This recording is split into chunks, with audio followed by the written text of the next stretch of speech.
और एक उदाहरण देता हूं आपको। अंग्रेजों की सरकार ने भारतवासियों से पैसे छीनने के लिए, धन संपत्ति छीनने के लिए कुछ कानून बनाए थे।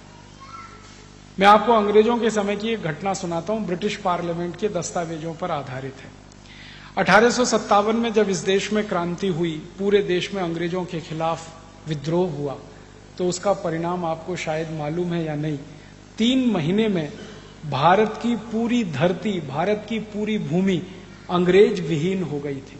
एक भी अंग्रेज जिंदा नहीं बचा था। 1857 की क्रांति की शुरुआत हुई थी 10 मई को मेरठ नाम के एक शहर से, उत्तर भारत। और लोगों में इतना गुस्सा आ गया था अंग्रेजों के खिलाफ कि लोगों ने अंग्रेजों के घर जला दिए थे मेरठ शहर में।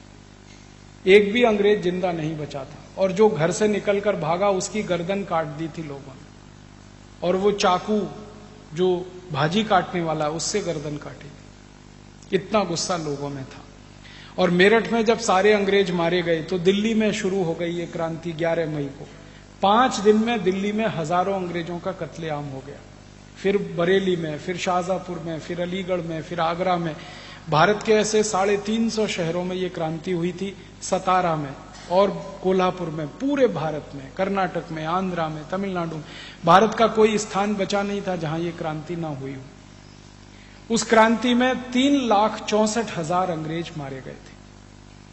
भारत के लोगों ने उनको मार डाला था। उन भारतवासियों ने मार डाला था जो अंग्रेजों से कभी डरते थे, घबराते थे। उन भारतवासियों ने अंग्रेजों को कत्लेआम कर दिया था जो चींटी को भी मारते नहीं, जो जानवरों को भी मारते नहीं, जीव जंतुओं को मारते नहीं। वो भारतवासी इतने गुस्से में और क्रोध में थे कि अंग्रेजों को कत्ल कर दिया। अंग्रेज बच नहीं पाए, मारे गए। 2-3 अंग्रेज बच गए उस क्रांति में, और वो भागकर लंदन चले गए। तो उनको पूछा गया ब्रिटिश पार्लियामेंट में कि तुम जिंदा कैसे बचे, बाकी तो कोई बच के नहीं आया। तो उन्होंने कहा कि हम जिंदा ऐसे बचे कि हमने अपने शरीर पर काला रंग लगा लिया था, और हम ऐसे ही दिखते थे जैसे भारतवासी, उसमें हम बच गए। भारतवासियों ने यह सोचा कि ये भी हमारे ही जैसा काला आदमी है, इसलिए छोड़ दिया हमको। तो 2-3 अंग्रेज छूटकर भाग गए। उन अंग्रेजों से पूरी कहानी सुनी ब्रिटिश पार्लियामेंट ने और पूछा कि क्या क्या हुआ। तो उन्होंने विस्तार से बताया कि 350 से ज्यादा स्थानों पर भारत में ये क्रांति हुई। 4.5 करोड़ से ज्यादा भारतवासी इस क्रांति की लड़ाई में अंग्रेजों के खिलाफ लड़े। करोड़ों करोड़ों भारतवासियों ने तलवारों का इस्तेमाल किया, हंसिए का इस्तेमाल किया, चाकू का इस्तेमाल किया, बंदूकों का इस्तेमाल किया अंग्रेजों के खिलाफ। और ये पूरी क्रांति सशस्त्र क्रांति थी, हिंसक क्रांति थी अंग्रेजों के खिलाफ। अंग्रेजों को कल्पना नहीं थी कि भारत में इतना बड़ा विद्रोह हो सकता है उनके खिलाफ। तो ब्रिटिश पार्लियामेंट में जो अंग्रेज बचकर जिंदा पहुंचे उनसे पूछा गया कि इस क्रांति का मुख्य कारण बताओ। तो उन अंग्रेजों ने कहा कि हमने भारत में जो लूट मचाई वो सबसे बड़ा कारण, भारतवासियों की लूट हमने की, और ये भारत को सोने की चिड़िया के देश से गरीब और भुखमरी वाला देश हमने बना दिया, ये पहला कारण। और अंग्रेजों ने कितनी लूटमार की है इस देश में, उसका अंदाजा लगाना चाहें तो एक अंग्रेज अधिकारी के डायरी के पन्ने का एक वाक्य सुनाता हूं आपको। एक अंग्रेज था, उसका नाम था रॉबर्ट क्लाइव। वो बंगाल में आया था। 1757 में उसने प्लासी का युद्ध लड़ा था। युद्ध के बाद वो बंगाल का राजा बन गया था, आप जानते हैं, मीर जाफर की मदद से। और राजा बनने के बाद उसने बंगाल को लूटा था। तो कलकत्ता के कुछ मोहल्ले उसने लूटे थे और उनका धन लंदन लेके गया था। 7 साल उसने कलकत्ता को लूटा था। तो रॉबर्ट क्लाइव को यह पूछा गया ब्रिटिश पार्लियामेंट में एक बार कि तुम भारत से क्या लूट कर लाए। तो उसने कहा भारत से नहीं लूट कर लाया, भारत के एक राज्य के, एक शहर के, एक छोटे से इलाके से कुछ लूट कर लाया। उसने अपना स्टेटमेंट क्लैरिफाई किया। उसने कहा कि पूरे भारत से लूट कर लाने के लिए तो 1000 साल लगेंगे, इतना धन और संपत्ति भारत में है। मैं तो भारत के एक राज्य के, एक शहर के, एक छोटे से इलाके से कुछ लूट कर लाया। तो ब्रिटिश पार्लियामेंट का प्राइम मिनिस्टर पूछता क्या लूट कर लाए तुम। तो उसने कहा सोने के कुछ सिक्के, चांदी के कुछ सिक्के, हीरे जवाहरात, मोती, पन्ना, माणिक, ये सब लूट के लाया। कितना लेके आए। तो उसने कहा मालूम नहीं है कितना लेके आए। फिर भी अंदाजा बताओ। तो उसने कहा मैंने गिना नहीं है अभी तक कितना लाए, तो रफ एस्टिमेट बताओ, कुछ मूल मोटा मोटा आकलन बताओ। तब उसने जो उत्तर दिया ब्रिटिश पार्लियामेंट में वो मैं आपको सुनाता हूं। वो कहता है कि कलकत्ता शहर की संपत्ति को लूटकर लंदन लाने के लिए मुझे पानी के 900 जहाज किराए पर लेने पड़े।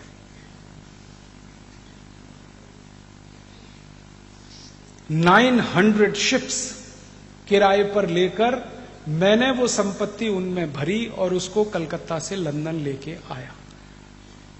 तो ब्रिटिश पार्लियामेंट का जो प्राइम मिनिस्टर था उसने पूछा कि ये शिप की बात कर रहे हो या बोट, नाव की बात कर रहे हो या जहाज की? उसने कहा शिप की बात कर रहा हूं, नाव में नहीं भर के लाया, जहाज में भर के लाया। तो फिर उसको पूछा गया कि जहाज का आकार बताओ, कितना बड़ा जहाज, कितनी उसमें धन संपत्ति आ सकती है? तो उसने कहा कि एक जहाज में कम से कम 70 मीट्रिक टन सामान आ सकता है, ऐसे 900 जहाज भर के मैं संपत्ति लाया। 70 मीट्रिक टन का माने होता है 70,000 किलोग्राम। 1 मीट्रिक टन में 1000 किलोग्राम। तो ऐसे 900 जहाज भर के सोने के सिक्के, चांदी के सिक्के, हीरे जवाहरात, मोती, पन्ना, माणिक, वो सब लूट कर ले गया एक अंग्रेज जिसका नाम था रॉबर्ट क्लाइव। और रॉबर्ट क्लाइव ने लूटा, उसके बाद वॉरेन हेस्टिंग्स ने लूटा इस देश को, फिर उसके बाद कर्जन ने लूटा, फिर लिलिथगो ने लूटा, फिर वेवेल ने लूटा, फिर इसके बाद डलहौजी ने लूटा, फिर विलियम बेंटिंग ने लूटा, और आखिरी लुटेरा अंग्रेजों का जो इस देश में आया वो माउंटबेटन था। तो रॉबर्ट क्लाइव से लेके माउंटबेटन तक 84 गवर्नर जनरल इस देश में आए अंग्रेजों के, और हर एक ने लूटा। किसी ने 900 जहाज भर के, किसी ने 700 जहाज भर के, किसी ने 500, किसी ने 300, किसी ने 200, किसी ने 50, जैसी जिसकी क्षमता थी सब लूट कर ले गए इस देश को। और ये लूट इतनी बड़ी है कि दुनिया के किसी देश में इसका उदाहरण नहीं मिलता। और इस लूट का दुष्परिणाम था कि भारत एक जमाने में सोने की चिड़िया कहलाने वाला देश अंग्रेजों की लूट के बाद कंगाल और भिखारी देश बन गया। अंग्रेजों ने ये जो लूट मचाई इस देश में, इस लूट का अंदाजा हम लोगों ने लगाया पिछले 15 साल में दस्तावेजों के आधार पर। अंग्रेजों ने इस देश में से लगभग 300 लाख करोड़ रुपए की संपत्ति लूटी। 300 लाख करोड़ रुपए कितने होते हैं इसका अंदाजा लगाना हो तो भारत सरकार की एक पंचवार्षिक योजना 10 लाख करोड़ की होती है। एक पंचवार्षिक योजना जो 5 साल चलती है, और एक पंचवार्षिक योजना अगर 10 लाख करोड़ की है तो 30 पंचवार्षिक योजनाएं उस धन से इस देश में चलाई जा सकती हैं। इतना धन अंग्रेजों ने लूटा इस देश में से, वो सब ले गए यहां से। उसमें हमारा खजाना खाली हो गया, हम कंगाल हो गए, गरीब हो गए। वरना अंग्रेजों के पहले तो ये देश दुनिया का सबसे अमीर देश था, सबसे श्रीमंत देश था। अंग्रेजों के दस्तावेज बताते हैं कि इस देश के बारे में जब अंग्रेज आए थे पहली बार, जब इस देश में उन्होंने प्रवेश किया, तो अंग्रेजों ने बहुत सारे सर्वेक्षण कराए थे इस देश के, सर्वे जिसको आप कहते हैं। उनमें पता चलता है कि भारत दुनिया में सबसे ज्यादा निर्यात करने वाला देश था अंग्रेजों के आने के पहले। पूरी दुनिया के बाजार में जितना सामान बिकता था उसका 33% माल अकेले भारत बेचता था। पूरी दुनिया में जो कुल उत्पादन होता था उसका 43% उत्पादन अकेले भारत में होता था। और पूरी दुनिया में जो कुल आमदनी होती थी उसका 27% आमदनी अकेले भारत की होती। कोई भी देश भारत के कंपटीशन में नहीं था उस समय। चीन नाम का एक देश था जो थोड़ा बहुत हमारा कंपटीशन करता था, लेकिन वो बहुत नीचे था। अब दुनिया के बाजार में 33% निर्यात करने वाला देश, दुनिया की कुल आमदनी का 27% अर्जित करने वाला देश, दुनिया के कुल उत्पादन का 43% उत्पादन करने वाला देश तो सोने की चिड़िया ही हो सकता है। और इस देश को सोने की चिड़िया इसलिए कहा गया, 3000 साल भारत के लोग दुनिया के दूसरे देशों में जाकर अपना सामान बेचा करते थे। 3000 साल हम नेट एक्सपोर्टिंग कंट्री हुआ करते थे। हमारा कपड़ा बिकता था, हमारा लोहा बिकता था, हमारे लोहे के बहुत सारे सामान बिकते थे। 36 तरह की वस्तुएं थी जिनका निर्यात इस देश से होता था। हम जो कपड़ा बनाते थे दुनिया के बाजारों में कैसे बिकता था आप सुनेंगे तो हैरान हो जाएंगे। भारत में मलमल नाम का एक कपड़ा बनता था। सूरत में बनता था, मालवा में बनता था, दक्षिण भारत में कोयम्बतूर के आसपास बनता था। वो मलमल का कपड़ा जब दुनिया के बाजार में बिकने के लिए जाता था तो तराजू के एक पलड़े में वो कपड़ा रखा जाता था, दूसरे पलड़े में उसके भार के बराबर सोना रखा जाता था, तब वो कपड़ा बिकता था। कारण क्या था? हम अकेले थे जो वो कपड़ा बनाते थे, मोनोपोली थी हमारी पूरी दुनिया में उस कपड़े। तो हमने कपड़ा बेचकर सोना कमाया और वजन के बराबर। आज से 300-400 साल पहले तक कपड़ा बिकता था वजन से, अभी कपड़ा बिकता है मीटर से। 1 मीटर, 2 मीटर, 5 मीटर। 300 साल बिकता था आधा किलो, 1 किलो, 2 किलो, 5 किलो, और जितने वजन का कपड़ा उतने वजन का सोना मिलता था। अब 3000 साल कपड़ा बेच बेच कर हम सोना कमाते रहे, इसलिए सोने का भंडार इस देश में बढ़ा। हम लोहा बेचते थे, सारी दुनिया के देश हमसे लोहा खरीदते थे। आपको सुनकर हैरानी होगी, स्टील बनाने की टेक्नोलॉजी सबसे पहले भारत में विकसित हुई 10वीं शताब्दी। कोई स्टील बनाना नहीं जानता तो दुनिया में हमने सबसे पहले स्टील बनाया, और वो स्टील हम बेचते थे दूसरे देशों को। ईस्ट इंडिया कंपनी और फ्रांस की सारी कंपनियां पानी का जहाज बनाने के लिए स्टील भारत से खरीदते थे, और भारत का स्टील खरीदकर जब वो जहाज बनाया करते थे, एक बहुत बड़ा फ्रांसीसी व्यक्ति था और एक बहुत बड़ा अंग्रेज, दोनों भारत में आए स्टील देखने के लिए कि भारत में स्टील क्या क्वालिटी का है। तो यहां से कुछ स्टील वो खरीद के ले गए और उनकी लेबोरेटरी में टेस्ट किया तो पता चला उससे अच्छा स्टील कोई बनाता नहीं दुनिया। उन्होंने 2 बातें कही। उन्होंने कहा भारत के स्टील में सबसे बड़ी क्वालिटी है कि ये रस्ट फ्री है, इसमें जंग नहीं लगता, कितने भी पानी में डाल के रखो। और दूसरी क्वालिटी ये है कि ये क्वालिटी में बहुत ऊंचा है, और तीसरी है कि ये सस्ता बहुत है।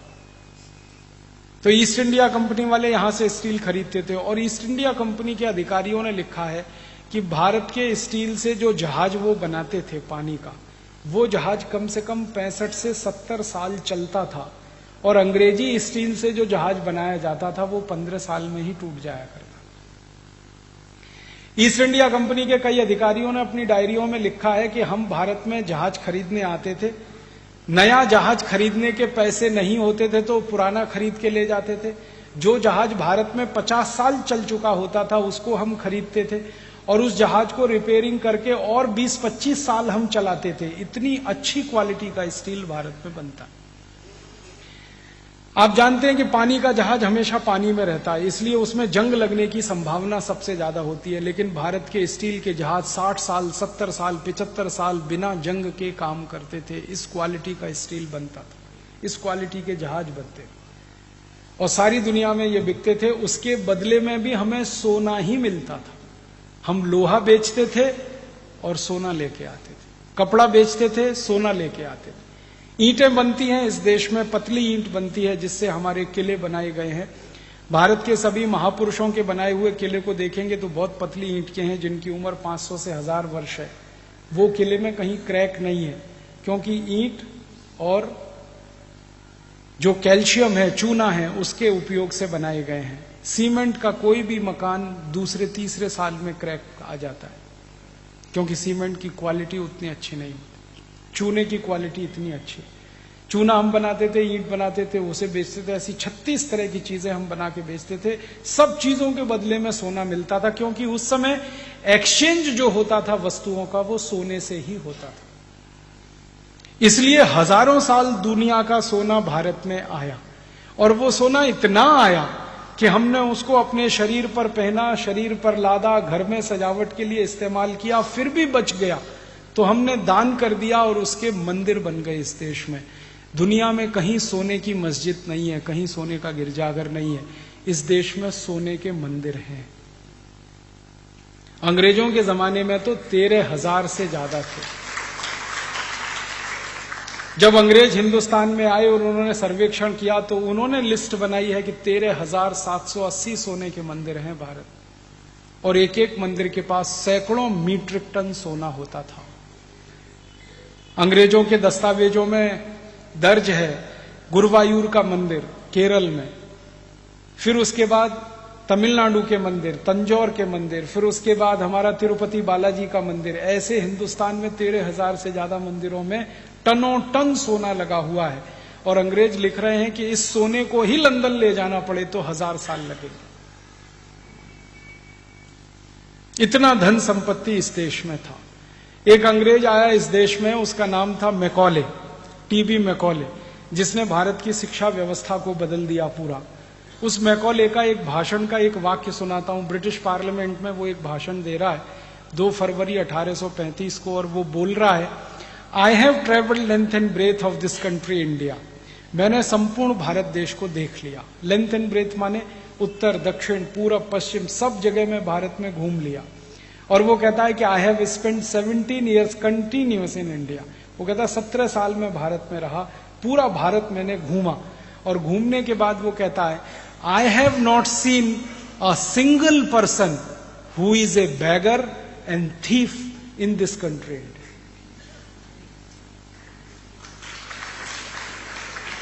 वो कहता है सारे भारत को घूमा मैंने, उत्तर, दक्षिण, पूरब, पश्चिम, 17 साल घूमा। एक भी आदमी पूरे भारत में मुझे ऐसा नहीं मिला जो भिखारी हो और चोर हो। क्यों? वो कहता है सच wealth I have seen in this country India. वो कहता है इतना धन और इतनी संपत्ति मैंने इस देश में देखी है कि कोई व्यक्ति इस देश में भिखारी हो ही नहीं सकता और चोरी कर ही नहीं सकता। चोरी कौन करेगा? जिसके पास संपत्ति नहीं। भिखारी कौन होगा? जिसके पास धन नहीं है। वो कहता है एक भी व्यक्ति ऐसा नहीं है जिसके पास धन और संपत्ति ना हो, इसलिए कोई चोर नहीं है, कोई भिखारी नहीं। और अपने भाषण में वो कहता है कि भारत के 17 साल के प्रवास में मैंने एक भी घर नहीं देखा जहां ताला कोई लगाता। और ताला नहीं लगाते उसके पीछे कारण क्या है? चोरी का किसी को डर ही नहीं है। और चोरी का डर क्यों नहीं है? क्योंकि चोर नहीं है इस देश में। फिर वो कहता है कि भारत में इतना धन और इतनी संपत्ति है, एक एक घर में मैं कभी जाता हूं तो वहां सोने के सिक्कों का ढेर ऐसे लगा रहता है जैसे चने का ढेर होता है, गेहूं का ढेर होता है। एक एक घर में इतना सोना, एक एक घर में इतने सोने के सिक्के। वो कहता है इस देश को हम कभी भी गुलाम नहीं बना सकते। क्यों? क्योंकि इंग्लैंड से कई गुना ज्यादा पैसे वाला ये देश है। इसलिए इस देश को अगर गुलाम बनाना है तो लूटना पड़ेगा। पहले इस देश की संपत्ति को लेके जाना पड़ेगा लंदन। जब ये देश गरीब होगा तभी अंग्रेजों का गुलाम बनेगा, अन्यथा नहीं। ये उसका लंबा भाषण है। ये भाषण बताता है कि कितना पैसे वाला, कितना संपत्ति वाला, कितना समृद्धशाली देश था। फिर यही भाषण बताता है कि अंग्रेजों ने किस तरह से लूट मचाई इस देश की, जो आज दुनिया का सबसे गरीब देश ये हो गया। तो इस लूट के खिलाफ भारतवासियों का विद्रोह हुआ था 1857 में, और भारतवासियों ने अंग्रेजों को मार भगाने की कसम खाई हुई थी, और वो कसम उन्होंने पूरी की थी। 10 मई से विद्रोह शुरू हुआ। 1 सितंबर 1857 तक सारे अंग्रेज इस देश में मारे गए, एक भी जिंदा नहीं बचा। यूनियन जैक उनका हर जगह से उतर गया और हर जगह भारत के राजाओं के, रियासतों के झंडे उस समय फहराने लगे। उस समय तिरंगा झंडा नहीं होता था इस देश में। हर राज्य के अपने अपने झंडे हुआ करते थे। सतारा राज्य का अपना झंडा था, ये कोल्हापुर रियासत थी, इसका अपना झंडा था, पुणे रियासत का अपना झंडा था। सभी राज्यों के झंडे इस देश में थे। यूनियन जैक खत्म हो चुका था।